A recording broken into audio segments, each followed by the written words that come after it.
అస్సలాముఅలైకుం వరహమతుల్లాహి వబర్కాతుహు. Hi viewers, ఇక్కడ చూడండి గోంగూర పచ్చి రొయ్యలు అయితే చేస్తున్నానండి. చాలా సింపుల్ ప్రాసెస్లో మీకు చేసి చూపిస్తున్నాను. ప్యాన్లో ఒక 2 స్పూన్స్ ఆయిల్ యాడ్ చేసి అందులో 4-5 పచ్చిమిర్చి ఇలాగ కట్ చేసి యాడ్ చేయండి. ఆ తర్వాత 2 మీడియం సైజు టమాటోస్ అయితే కట్ చేసి యాడ్ చేయండి. టేస్ట్కి సరిపడా కొంచెం సాల్ట్ యాడ్ చేసి లిడ్ పెట్టి మంచిగా ఒక 5 మినిట్స్ మగ్గనివ్వండి.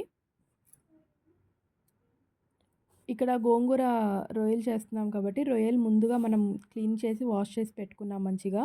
దీంట్లో ఉప్పు, కారం, పసుపు వేసి సైడ్లో పెట్టాను ఒక హాఫ్ అన్ అవర్. ఇక్కడ గోంగూర మొత్తం మంచిగా వాష్ చేసి పెట్టుకున్నామండి. ఇది మొన్న రంజాన్ అయింది కదండి, రంజాన్ అయిన రెండో రోజు మా అత్తగారు ఊరైతే వెళ్ళామండి. అక్కడ మా బావగారు వాళ్ళది పొలం ఉంది. అందులో మంచిగా ఈ వెజిటేబుల్స్ అన్నీ ఉంటాయన్నమాట. ఆకుకూరలు, కూరగాయలు అన్నీ మంచిగా ఫెర్టిలైజర్ ఫ్రీగా అన్నీ ఉంటాయి. నేను ఆల్రెడీ లాంగ్ వీడియోలో పెట్టాను నేను. ఈసారి వెళ్ళినప్పుడు పొలం వీడియో కూడా పెడతాను నేను అక్కడిది. చాలా అన్ని వెజిటేబుల్స్ ఉంటాయండి. నాకు తెలిసి ఆనియన్స్ కూడా ఉంటాయి. ఆనియన్స్, పొటాటోస్ ఈ రెండే ఉండవండి. మిగతా కూరగాయలు అన్నీ ఉంటాయి వాళ్ళది ఆ ఫామ్‌లో అయితే. అవి అయితే నేను పెడతాను. మేము ఎప్పుడు వెళ్ళినా సరే అక్కడ నుంచి కూరగాయలు అయితే తెచ్చుకుంటాము. ఎవరు వెళ్ళినా సరే మా కోసం పంపిస్తారు కూడా వాళ్ళు. మంచిది, ఫెర్టిలైజర్ ఫ్రీ వెజిటేబుల్స్ ఉంటాయి ఇవి, మంచిది హెల్త్‌కి అని. సో, అక్కడి నుంచి తెచ్చిన గోంగూర అండి ఇది. చాలా మంచిగా ఫ్రెష్‌గా టేస్టీగా అయితే ఉంది. ఇది మంచిగా మగ్గినాక దాన్నయితే మనం సైడ్‌లో పెట్టుకోవాలి. ఇప్పుడు అదే ప్యాన్‌లో మనం ఇంకో 2 స్పూన్స్ ఆయిల్ అయితే యాడ్ చేసి 2 మీడియం సైజ్ ఆనియన్స్ అయితే కట్ చేసి యాడ్ చేయాలండి. అది ఇలా క్యూబ్స్‌లా కొంచెం లావుగా కట్ చేసుకోండి. మనం నార్మల్‌గా కూరల్లో అయితే సన్నగా కట్ చేస్తాం కదా, అలా కాకుండా కొంచెం ఇలా పెద్ద క్యూబ్స్‌గా అయితే కట్ చేయండి. ఆనియన్స్ యాడ్ చేసి కొంచెం కలర్ చేంజ్ అయ్యేదాకా ఫ్రై అయితే సరిపోతాయండి. పింకిష్ కలర్‌లో వస్తాయి కదా, అలా ఫ్రై అయితే సరిపోతాయి. ఎక్కువ ఫ్రై అవ్వాల్సిన అవసరం లేదు. ఇప్పుడు ఇందులో అల్లం వెల్లుల్లి పేస్ట్ ఒక స్పూన్ యాడ్ చేసి ఆ పచ్చివాసన పోయేంత వరకు మంచిగా ఫ్రై చేసుకోవాలి. ఈ గోంగూర రొయ్యలనేది కొంచెం మరీ థిక్‌గా కాకుండా కొంచెం ఇలా లూజ్‌గా ఉంటేనే బావుంటది. డ్రైగా కావాలనుకుంటే మీరు ఎక్కువసేపు కుక్ చేస్తే డ్రైగా అయితే అవుతది.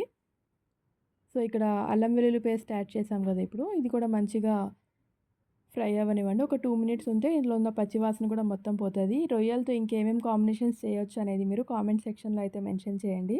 మేము రొయ్యలైతే చాలా వెజిటబుల్స్‌లో అయితే యాడ్ చేస్తాము. అవి కూడా రెసిపీస్ ఇందులో నేను త్వరలోనే అప్లోడ్ చేస్తాను. ఇప్పుడు ఈ రొయ్యలు కూడా ఇందులో యాడ్ చేయండి. యాడ్ చేసి ఒకసారి మిక్సప్ చేయండి. ఇందులో వాటర్ ఏమి యాడ్ చేయక్కర్లేదు. ఎందుకంటే సీ ఫుడ్‌లో అదే రొయ్యల్లో మనం వాటర్ యాడ్ చేయకుండానే అందులోంచి వాటర్ అయితే బయటకొస్తది. అదే వాటర్‌లో అయితే ఈ రొయ్యలు మంచిగా ఉడుకుతాయి. సో, నేనైతే ఇక్కడ వాటర్ యాడ్ చేయట్లేదు. చిన్న రొయ్యలు కాబట్టి త్వరగానే అయిపోతాయండి. పెద్ద రొయ్యల కన్నా చిన్న రొయ్యలే ఇలాగా కూరగాయల్లో వాటిలో ఏసుకుంటే టేస్ట్ అనేది చాలా మంచిగా ఉంటది. ఇక్కడ ఈ గోంగూర అనేది మనం పేస్ట్ చేసి పెట్టుకున్నాము. సో, ఇప్పుడు ఇది మంచిగా ఫ్రై అయింది కదా, ఇక్కడ ఒక స్పూన్ ధనియా పౌడర్ అయితే యాడ్ చేయాలి. ఇంకా గరం మసాలా, కొబ్బరి అట్లా ఏమీ యాడ్ చేయలేదు నేను. ఇప్పుడు ఈ పేస్ట్ ఏదైతే ఉందో ఆ పేస్ట్ కూడా ఇందులో మంచిగా ఏసి మిక్సప్ చేసి మీడియం ఫ్లేమ్‌లో ఒక 10-15 మినిట్స్ పెట్టండి లిడ్ పెట్టి. అయిపోతదండి. చాలా ఈజీగా అయితే సింపుల్ ప్రాసెస్‌లో అయితే గోంగూర పచ్చి రొయ్యలయితే రెడీ అవుతాయి. ఇక్కడ గోంగూర కూడా మనం ముందు మంచిగా ఉడికించి పేస్ట్ చేసాం కాబట్టి ఎక్కువసేపయితే కుక్ అవ్వాల్సిన అవసరం అయితే లేదు. ఇలాగ ఆయిల్ సెపరేట్ అవుతుంది కదా, ఆయిల్ సెపరేట్ అవుతున్నప్పుడు మనకి కర్రీ అనేది రెడీ అయిపోయినట్టే. సో, మీరు ఒకసారి మీ ఇంట్లో ట్రై చేసి ఎలా వచ్చిందనేది కామెంట్ సెక్షన్‌లో అయితే చెప్పండి. అల్లా హాఫిజ్.